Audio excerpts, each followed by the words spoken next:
السلام علیکم ناظرین، آپ کو اپنے چینل میں خوش آمدید کہتے ہیں۔ قرض جاں کی آنے والی قسط کی بات کریں گے، جس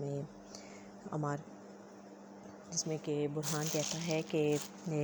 نیند تو کسی بھی عمر میں چرائی جا سکتی ہے، اور یہ تو نیند چرانے والے پہ ہے، اور وہ پھر دوستی کا ہاتھ بھی بڑھاتا ہے نشوہ کی طرف۔ اور عاصم کہتا ہے کہ ویسے تو وہ لڑکی تو بہت اچھی ہے، اور دادی کہتی ہے کہ عمار کی ماں سے، عمار کے شادی کی تیاری کون کر رہا ہے؟ کسی کو بھی گھر میں کوئی کسی کو پرواہ نہیں ہے کہ شادی کی تیاری کرنی ہے۔ اور پھر قرض جاں کی اس قسط میں ہم نے دیکھا کہ نشوہ اور عمار کی شادی کے لیے جو اس کے والد اور عمار کے باپ اور عمار کی دادی جو ہے وہ اس بات کے لیے تلی بیٹھی ہیں کہ ان دونوں کی شادی کر دی جائے، اور ماں کی ذمہ داری ہے کہ وہ بیٹے کو راضی کرے۔ اور پھر وہ ماں جو ہے وہ بات کرتی ہے عمار سے، لیکن وہ یہ بات سن کے فوراً ہی غصے سے لال پیلا ہو جاتا ہے اور کہتا ہے کہ یہ کیسے ہو سکتا ہے، میں اس لڑکی کو تو گرل فرینڈ نہ بناؤں اور آپ مجھ سے میری شادی کی بات کر رہی ہیں۔ میں تو چاہ رہا تھا کہ وہ اس کی شادی ہو، وہ یہاں سے جائے اور میری جان چھوٹے اس سے۔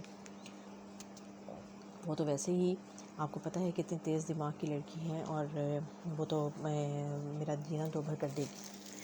اور ماں اس کو کہتی ہے کہ دیکھو اب یہ تمہارے باپ کی ضد ہے، اور تمہیں پتہ ہے کہ وہ اپنی ضد پوری کر کے رہتے ہیں، اور وہ تو عمار کہتا ہے کہ میں دادی سے بات کرتا ہوں، تو ماں کہتی ہے کہ تم بے شک بات کرو، لیکن ذرا سوچ سمجھ کر طریقے سے بات کرو، کیونکہ تمہیں پتہ ہے کہ تمہارے باپ کی ضد کے آگے تمہاری دادی کی بھی نہیں چلتی۔ اور عمار بھی بہت اپسیٹ ہے، پریشان ہے، سگریٹ پیے چلا جاتا ہے، اور بہت غصے میں ہے، اور اس کو سمجھ نہیں آ رہی کہ وہ کیا کرے۔ ادھر نشوہ جو ہے وہ زخمی حالت میں ہاسپٹل میں پڑی ہوئی ہے، اور اب آہستہ آہستہ وہ بہتری کی طرف جا رہی ہے اس کی طبیعت۔ اور عمار نے اور برہان جو ہے وہ اس کے شروع سے اس کا بہت خیال رکھا ہے، اور اس کے والد عاصم اور اس کی دادی بی جان جو ہیں وہ سب وہاں آتے رہتے ہیں اس کے خیر خیریت معلوم کرنے کے لیے۔ اور بی جان جو ہیں وہ بہت سا کھانا بھی بنا کر لاتی ہیں، اور ان کے لیے اور سب بیٹھ کر اس کو کھلاتے بھی ہیں۔ اور پھر عاصم بار بار بسمہ سے کہتا ہے کہ تم بھی کچھ کھا لو، آپ بھی کچھ کھا لیں، بسمہ سے کہتا ہے، تو وہ کہتی ہے کہ نہیں مجھے بھوک نہیں ہے، جس پہ وہ کہتا ہے کہ آپ اپنا خیال رکھیں گی تو آپ اس کا بھی خیال رکھ سکتی ہیں۔ اور پھر بی جان کے کہنے پر زبردستی وہ بسمہ کو عاصم کے ساتھ بھیج دیتی ہیں کہ جاؤ اس کو کینٹین پر لے جاؤ، اس کو ذرا باہر چکر لگواؤ، تھوڑا یہ فریش ہو جائے، دیکھو کتنی پریشان کتنی کمزور لگ رہی ہے بیٹی کی پریشانی کی وجہ سے، میں نشوہ کے پاس بیٹھی ہوں اور تم جاؤ ذرا کچھ کھا پی لاؤ۔ تو نشوہ کہتی ہے کہ ہاں یہاں کے کینٹین کا برگر بڑا مشہور ہے، تو آپ وہ مما کو کھلائیں، امی کو وہ کھلا دیں۔ اور وہ دونوں چلے جاتے ہیں، اور پھر وہ دادی کے ساتھ باتیں کرنے لگتی ہے بی جان سے، اور ان سے کہتی ہے کہ مجھے بڑا مزہ آتا ہے آپ کے ساتھ بات کر کے، اگر میں آپ کے ساتھ مسلسل کچھ دن رہوں گی نا تو میری اردو بہت اچھی ہو جائے گی۔ اور پھر کینٹین میں جا کر عاصم جو ہے وہ اس کو دوبارہ سے وہی سب باتیں اس کو سمجھاتا ہے، اور اس کو کہتا ہے کہ تمہیں اپنی زندگی خود بہتر بنانی ہوگی، تم کب تک ان کی ملازمہ بن کر رہو گی۔ تو لیکن بسمہ جو ہے وہ اس کی بات کو جھٹلا دیتی ہے، وہ کہتی ہے کہ انہوں نے ہمیں پناہ دی ہے، اور مجھے اور نشوہ کو اگر یہ لوگ سہارا نہ دیتے تو ہم تو بالکل ہی بغیر چھت کے ہم کہاں رہتے۔ اور آپ یہ نہ سمجھیں ایسی کوئی بات نہیں ہے، انہوں نے اتنا بڑا احسان ہم پہ کیا ہے، اگر اس کے بدلے میں گھر میں کچھ تھوڑا بہت کام کر لیتی ہوں تو اس سے کوئی فرق نہیں پڑنا چاہیے۔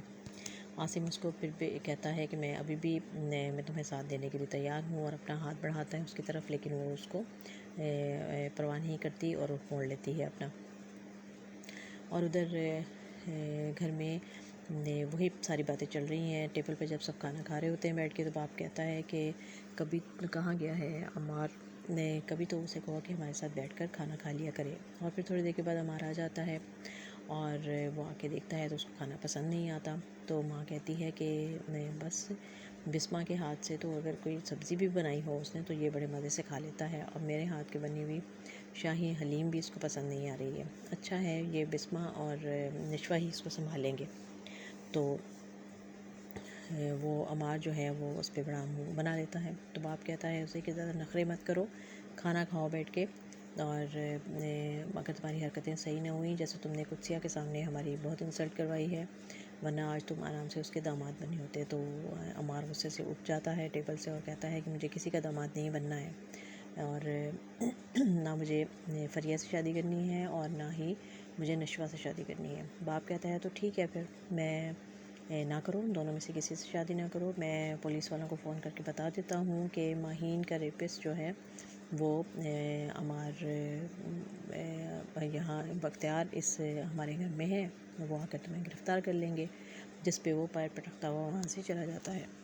اور یہ آئیڈیا دادی نے باپ کے ذہن میں ڈالا تھا کہ وہ لڑکی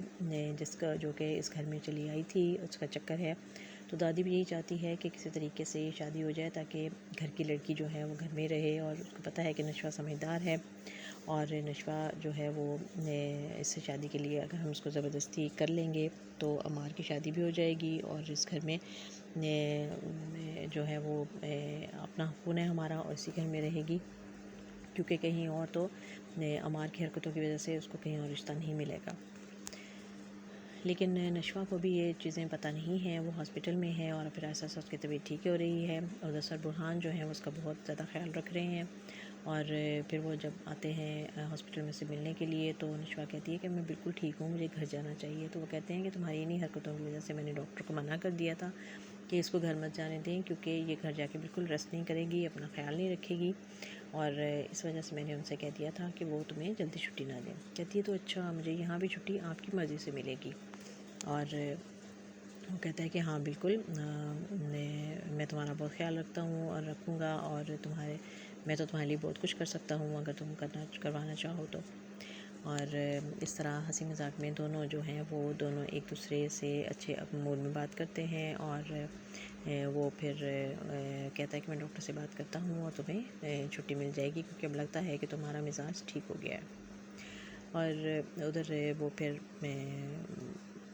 گھر واپس آ جاتی ہے، اور ماں اس کی بڑی کیئر کرتی ہے اور اس کو منع بھی کرتی ہے کہ تم موبائل استعمال نہیں کرو گی، تم ریسٹ کرو گی. اور وہ کہتی ہے یہ بڑا مسئلہ ہے.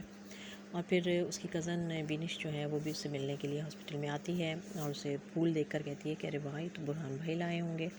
اور پھر اس کے ذہن میں یہ باتیں ڈالتی ہے کہ وہ کرن برہان جو ہے وہ چچی بتا رہی تھی کہ انہوں نے تمہارا بہت خیال رکھا ہے، وہ تمہارے لیے بڑے پریشان رہے ہیں،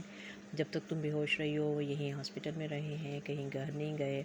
اور جب تک تم خطرے سے باہر نہیں ہوئی تو وہ یہاں سے ہلے نہیں ہیں. تو دیکھو یہی تو ہوتی ہے محبت، اور یہی تو چیز ہوتی ہے، دیکھو کتنا وہ تمہارا خیال کرتے ہیں، احساس کرتے ہیں. اور یہ ہنس کر اس کو ٹالتی رہتی ہے کہ نہیں یہ سب تمہاری باتیں جو ہیں ایسے ہی ہیں، وہ ہیں ہی بہت اچھے انسان، وہ کسی کے ساتھ بھی اسی طرح کا سلوک کریں گے. اور پھر لیکن وہ جب گھر واپس آتی ہے اور پھر آ کے اس کو وہ ساری باتیں یاد آتی ہیں، ان کی ہمدردیاں اور ان کا اچھی طرح سے اسے پیش آنا، تو وہ یہ سب چیزیں اس کو بہت اچھی لگ رہی ہیں. لیکن اس کو یہ نہیں پتہ ہے کہ گھر میں اس کے خلاف کیا کھچڑی پک رہی ہے، اور اب اس کو کس طرح کے حالات کا سامنا کرنا پڑے گا.